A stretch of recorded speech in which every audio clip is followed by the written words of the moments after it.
అత్యంత ప్రతిఫలాన్ని ఇచ్చేటువంటిది మారేడు దళాన్ని పార్వతీ పరమేశ్వరులకి మనం సమర్పించడం. అందులో బిల్వాష్టోత్తరం అని చెప్పి ఉంటుంది. అత్యంత శక్తివంతమైనటువంటి స్తోత్రం అది.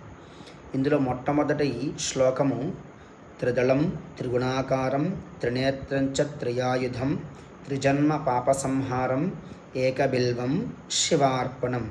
ఈ శ్లోకం యొక్క అర్థం ఏంటి అంటే, త్రిదళం 3 ఆకులుగా 3 రేకులు కలిగినటువంటి త్రిదళం, త్రిగుణాకారం, త్రినేత్రంచ త్రియాయుధం, సత్వ రజ తమో గుణములు కలిగినటువంటి తత్వము కలిగి ఈశ్వరుడు యొక్క 3 నేత్రములు ఏ విధంగానైతే ఉంటాయో ఆ విధంగా 3 నేత్రముల యొక్క ఆకారము కలిగి త్రిదళం త్రిగుణాకారం త్రినేత్రంచ త్రియాయుధం.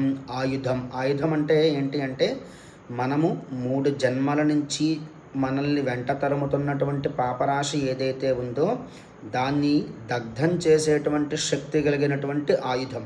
ఏంటో ఆయుధం అంటే మారేడు దళం.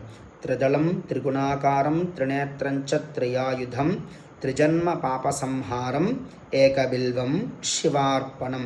మారేడు దళాన్ని మనం పార్వతీ పరమేశ్వరుల పాదాల దగ్గర చేర్చడం వల్ల ఏం జరుగుతుంది అంటే, సత్వ రజ తమో గుణములన్నీ మన ఆధీనంలో ఉండి 3 జన్మల నుంచి మనం 3 జన్మలలో చేసుకున్నటువంటి పాపరాశి ఏదైతే ఉందో అది దగ్ధమవుతుంది అని చెప్పడమే ఆ శ్లోకం యొక్క తాత్పర్యం. శుభం.